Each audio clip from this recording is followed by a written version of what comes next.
olá, tudo bem? Muito bom ter a sua companhia. Estamos voltando aqui com Sem Tabus pela sua Novo Tempo. Olá, boa noite. O que é essa tal compulsão? É fazer sexo todos os dias? É ou não é? Com muitas pessoas? Explique, por favor, ou pode ser gostar demais. Então, Raquel, quando é que se caracteriza que o comportamento de alguém no aspecto sexual que nós estamos abordando aqui, ela chegou a ser compulsão? Não existe uma regra.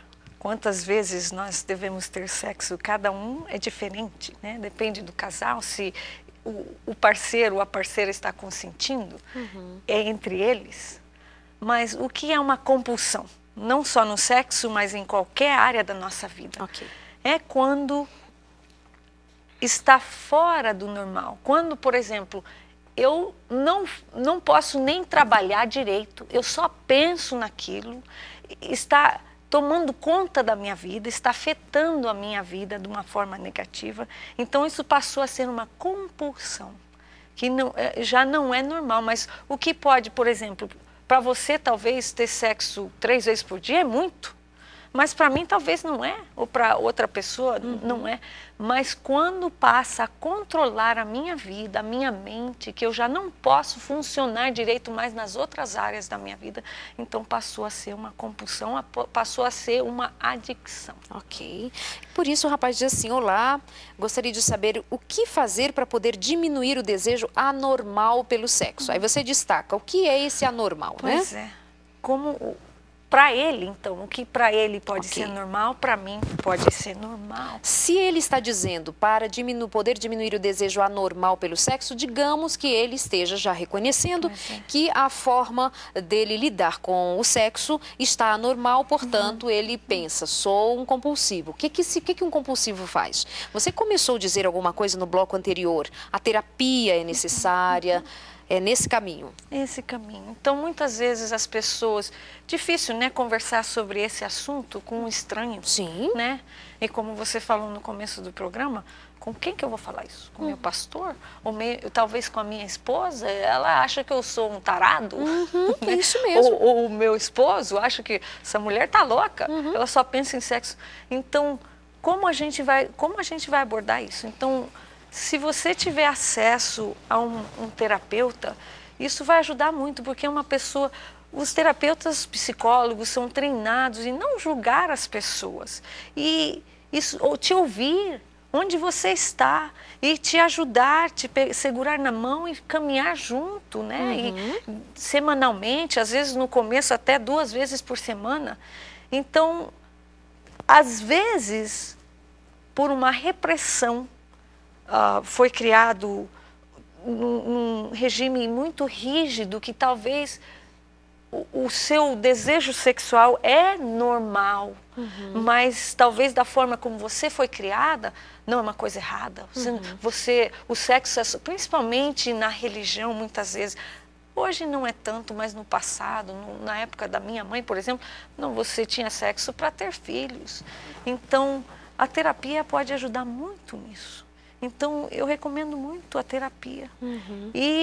Mas nem todos têm acesso à terapia. Por falar em terapia, eu lembro até o pessoal que existe espalhado pelo Brasil.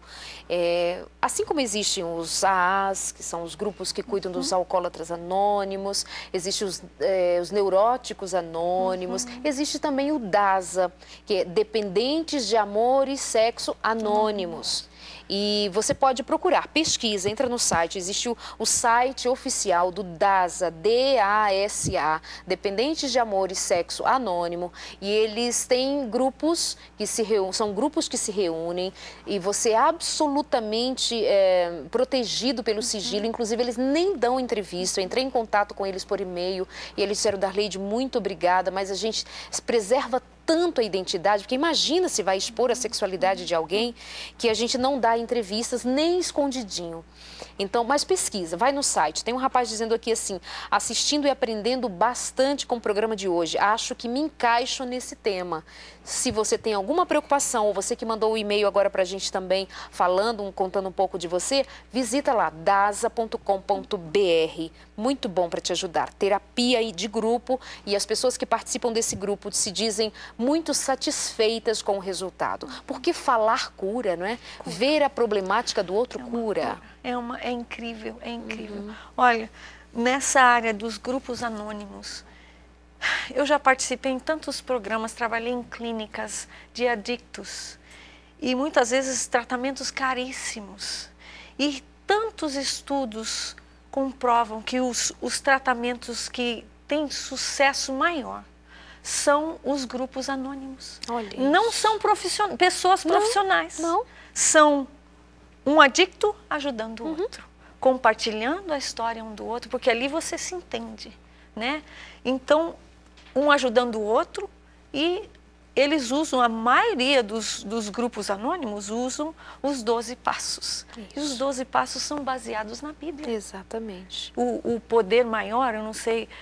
Eles falam assim mesmo, poder maior, poder para superior. nós, poder superior. Para não ofender a crença de ninguém, mas todos creem em algo superior, então busca o teu Deus. Eu já visitei um grupo quando eu fui fazer a pauta, levantar a pauta do programa sobre neuróticos anônimos. Eu estive num grupo e é uma delícia, como as pessoas são verdadeiras, como tiram as máscaras, elas não precisam fazer de conta para ninguém, não precisam esconder nada.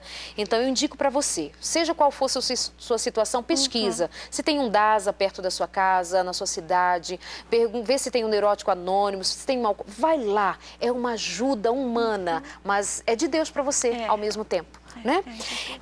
Muita gente querida participando. Darleide, boa noite. Tem pessoas que têm compulsão por sexo anal. O que dizer sobre isso? Aí uma moça conta assim, o meu marido tem compulsão por sexo e ela especifica que é um tipo de sexo, o sexo anal. Ela não aceita e a relação conjugal deles está prejudicadíssima. Problema, Ana Raquel? O que uma mulher dessas, como ela deve conduzir essa situação? Olha, uma das coisas que, de novo, eu vou falar a mesma coisa. Fique à vontade. É entre o casal que eles vão decidir o que é permitido para eles, o que ele se sente confortável ou não. Não sou eu ou qualquer outro psicólogo que vai falar, não, você não pode ter sexo oral, isso é errado, ou sexo anal, mas é entre eles. Então, o que eu recomendaria, mesmo que o esposo dela não queira ir junto, que ela fosse ver uma terapeuta, que ali ela poderia discutir isso. Muitas vezes pode ser um tabu ou não, da forma como a pessoa foi criada ou não, que isso para cada um é diferente. Então, eu acho que a terapia ajudaria muito isso. Agora, tem um entrave aqui que se sobrepõe ao fato de não aceitar o tipo de sexo. Você que acompanha o Sem Tabus já há algum tempo, você sabe qual é a nossa avaliação, ou você que está chegando agora não saiba, mas nós temos um posicionamento sobre o referido sexo anal. Não é alguma coisa que nós aprovemos, não porque nós temos esta verdade tida a partir das nossas conclusões particulares, mas de acordo com o que nós já estudamos e de acordo com os princípios, inclusive, oferecidos na palavra de Deus. Quando a Raquel diz dessa maneira, é porque de que maneira nós vamos interferir na tua relação conjugal e dizer para o teu marido que ele, ou para você, como que vocês vão administrar isso, se você está dizendo aqui assim, olha, ela diz assim, ele não me procura mais. Ou seja, bloqueou, não tem mais relação entre vocês dois porque ele não aceita que você se recuse a uma prática. Aí nós precisamos dar aquela volta e chegar ao ponto central, né, Raquel? Se o seu marido só quer fazer sexo com você, se for o tal do sexo anal, sem levar em consideração que você esteja bem ou não, nós vamos questionar não o ato sexual, mas nós vamos questionar que tipo de relacionamento, de amor, de afetividade existe entre vocês que não permita este homem considerar você em sua negativa. Essa é a questão, né? O quanto eu respeito o outro que me disse não. É verdade. Né? E a consideração, se é uma coisa que eu não gosto e me recuso a fazer, por que vai insistir que é só esse tipo de sexo que a gente... Então, aí está um problema realmente que tem que ser interessado, né? Tem que ser... Então, procura, amiga, abrir o seu coração e conversar com esse marido. Tenta convencê-lo pelo teu afeto. Não simplesmente da recusa, não quero conversa, não me toque no assunto. Mas seja sábia. Sabe, seja sábia, de chamar esse marido e tocar na sensibilidade dele para fazê-lo entender que você precisa tanto do afeto dele no sentido de te respeitar como mulher. Você é a parte frágil, você faz parte dele, você é carne da carne dele, osso dos ossos dele. Lembra da nossa construção como homem e mulher que Deus planejou? E assim, o problema é a tal da falta de comunicação e respeito, né? Não é, a questão não é sexo, é respeito e comunicação. E uma coisa que eu descobri no meu relacionamento com meu esposo, que muitas vezes a gente focaliza no problema e esquece o todo. O todo. Então, muitas vezes a gente fica batendo naquela tecla que tem que ser mudada, que está ruim, cada vez vai ficando pior. Mas lembrar que nós não mudamos as pessoas. Isso. É Deus que muda as pessoas. Então, em vez de eu estar batendo boca com meu marido, eu tenho que estar orando mais, para que Deus toque no coração dele. Isso. E essa é uma lição difícil, de muitas vezes eu quero fazer valer a minha palavra. Quantas vezes o meu marido me falava, você não é a minha terapeuta, você é a minha esposa. É difícil. Então, é uma coisa que a gente esquece. E muitas vezes as pessoas falam, mas eu não tenho que botar Deus no meio disso, no meio de sexo? Mas não foi Deus que criou o sexo? Exatamente. Ele fez para ser uma coisa maravilhosa, uma coisa bonita, uma coisa prazerosa. E às vezes a gente tem vergonha de conversar com Deus sobre isso. Mas Ele quer fazer parte disso também. Claro. Então, para essa senhora, passe mais tempo conversando com Deus sobre o seu esposo. E Deus vai tocar no coração dele. É isto. Muito bom, Raquel. Darleide, boa noite. Tem pessoas... já li o seu recadinho. O Gilson está assistindo a gente, muito obrigada. O Zeca Mendes e a Simone estão nos assistindo e ele diz assim, somos adictos pela Novo Tempo. Um abraço para vocês, queridos, saudades. Quem mais? O programa de hoje está sensacional, parabéns. Um abraço para a Raquel, estão mandando um abraço para você. O Gilson 7. Assistindo e aprendendo bastante, muito obrigada pelo seu carinho, pelo seu contato também. Manda e-mail para a gente, a hora que você quiser, durante o programa, depois do programa, fique à vontade. semtabus@novotempo.org.br. Muito bom. Minha amiga Raquel, antes de ir para o intervalo, eu te perguntei por que você mesmo, como sendo cientista, pesquisadora, tão bem preparada na tua área, terapeuta por paixão antes de tudo, por que você traz a espiritualidade sempre para o foco central? E eu lembro que uma das tuas colocações foi que hoje é reconhecida a espiritualidade como suporte no mundo, no meio acadêmico, você está me dizendo? No meio acadêmico. Porque o que acontece? A gente pode ter todo tipo de teoria, de terapia, mas isso não vai mudar as pessoas. Temporariamente, sim. Mas uma coisa que muitas pessoas já ouviram falar do Dr. Dobson, James Dobson, é um psicólogo famoso lá nos Estados Unidos. E uma coisa que me ajudou muito na minha vida profissional é o que ele compartilhou, que por muitos anos ele clinicava os pacientes e chegou a um ponto de colocar os pacientes em caixas diferentes. Esse é adicto disso, esse tem depressão, esse tem ansiedade, eu tenho a receita para cada um. Se fosse assim, era... E ele falou que ele teve um infarte e sentiu Deus falando com ele claramente. Quem é você para colocar os meus filhos que são... Cada um é especial, um é diferente do outro. Talvez o comportamento é muito parecido, mas cada um é especial. Quem é você? Eles vêm para você uma vez por semana, falam com você 1 hora. Eu estou com eles 24 horas que lindo. De cada dia. Verdade. Eu sei o que eles precisam, não você. Então ele falou que a partir desse dia, cada paciente que vinha no consultório dele, antes dele abrir as portas e receber o paciente, ele orava. Falava, Senhor, eu não sei o que essa pessoa precisa, mas por favor me usa para ajudar essa pessoa. Então, isso foi... Ele falou que foi quando a prática dele, o consultório dele estava cheio, que ele teve que aumentar muito mais e empregar outros porque não dava conta. Mas esse foi o segredo. Então, existem psicólogos, psicoterapeutas ateus, que não creem em Deus e não usam a espiritualidade. Mas, na realidade, esse é o ponto maior. O nosso trabalho como terapeuta é de levar os nossos clientes a segurar na mão lá em cima. Porque quando eles chegam no nosso consultório, eles estão vulneráveis.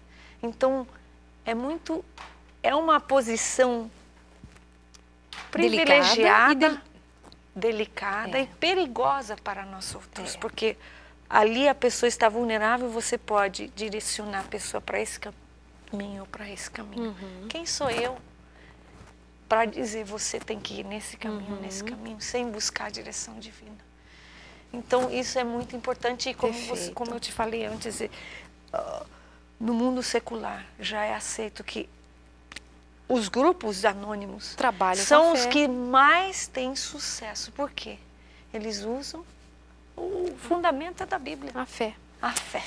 Raquel Handley, eu sinto muita culpa do que fiz no passado só pelo prazer do sexo.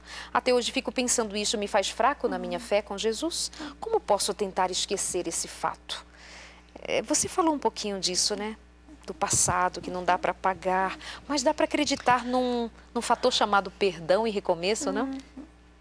Olha, me lembra de uma história. Eu trabalhei por muitos anos com não só crianças, mas adultos que foram abusados sexualmente. Me lembro de um caso de um paciente que ele foi abusado pela irmã. A gente geralmente ouve de abuso sexual mais da mulher, não do homem, né? E ele, desde pequenininho, a irmã adolescente, tinha sexo oral com ele. Então, ele, quando adolescente, justificava esse comportamento da irmã. Ah, não, eu sou homem, imagina, eu tinha que estar adorando isso. Mas isso afeta a criança de uma forma tremenda para o resto da vida. Então, ele veio como paciente, já era adulto, casado, e estava tendo problemas sérios no casamento, porque nunca tinha conversado isso com a irmã, aquilo aconteceu e ficou lá no passado, mas ele questionava se ele era gay, estava super confuso, infeliz, nunca tinha feito terapia. Então foram 6 meses de terapia, e ele falava assim, mas eu não quero visitar o passado porque é muito doloroso. Então, visitar o passado não muda o passado, mas ajuda a gente ver com os olhos abertos o que aconteceu, entender. Como criança, a criança não teve culpa do que aconteceu. Mas, sem querer, esse senso de culpa é tão pesado numa criança que eles carregam para o resto da vida, como essa pessoa está falando, carregando. Sim. E a culpa não vem de Deus. A culpa é do inimigo para nos acabar, para nós desistirmos e falar, bom, eu já fiz tudo isso na minha vida, então não vale mais querer ser uma pessoa, mudar minha vida, ser melhor, porque não existe conserto para o que eu fiz. Deus não olha no passado, Deus olha no presente, nem no futuro, é hoje. Ele quer saber o meu hoje, eu estou conectada lá em cima. Mas a terapia, existe a terapia como uma das pessoas que escreveu, estava falando de um tipo de terapia diferente. Existe a terapia de regressão, que é usada muito no abuso sexual. Então, não é para que a pessoa vá no passado e sinta a dor do passado ou vá mudar o que aconteceu, mas simplesmente para entender e se perdoar. Microfone. E se perdoar, porque já foi. Existe um ditado em inglês que fala que o passado virou história. O futuro ninguém conhece. A gente tem que viver o presente. Então, uma das coisas que eu queria passar ao ouvinte, que é simples, mas é profundo. Como nós podemos controlar o nosso pensamento? Isso daria horas de conversa. Mas tudo na nossa vida começa com o pensamento. Às vezes o pensamento é por segundos. E se a gente dá asa a esse pensamento, passa a ser um sentimento. E se a gente dá asa a esse sentimento, passa a ser um comportamento. Então, esse comportamento sexual que talvez você está achando que é demasiado, ele não começou num comportamento, ele começou num pensamento. E esse pensamento se tornou um sentimento e depois passou a ser um comportamento. Então existe como, com a ajuda de Deus, nós começarmos no pensamento. Eu comecei a pensar, estou olhando a televisão, apareceu um cara sem camisa lá e eu já começo a ficar empolgada. Eu posso cortar esse pensamento, eu posso decidir sair da frente da televisão.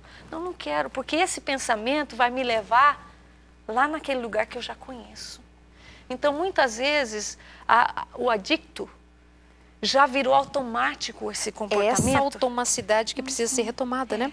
Amiga, nós vamos para o nosso intervalinho rapidinho, mas já se entender um pouquinho de tudo que nós estamos dizendo aqui, a gente tem mais um tempinho para conversar logo depois do intervalo, mas vai repensando, reconstruindo. Sabe quando ela diz assim, de regredir, de voltar ao passado, é revisitar a tua história, não exatamente a dor, mas de onde você caiu, para que a partir da tua queda você seja restaurado dia após dia, retomando o pensamento e a condição de você ser dono da sua própria história e não que ela fique perdida no tempo e no espaço. É voltar nesse passado, não é nada espiritual, não é nada daquela regressão espiritual que nós estamos falando. Só falando de um trabalho de memória, mas a partir das nossas emoções sendo conduzidas por meio de uma terapia, de um profissional, de alguém especializado. É nesse sentido. Queridos, mandem e-mails pra gente. Tem umas histórias aqui bem interessantes. A gente quer ouvir você. Até já.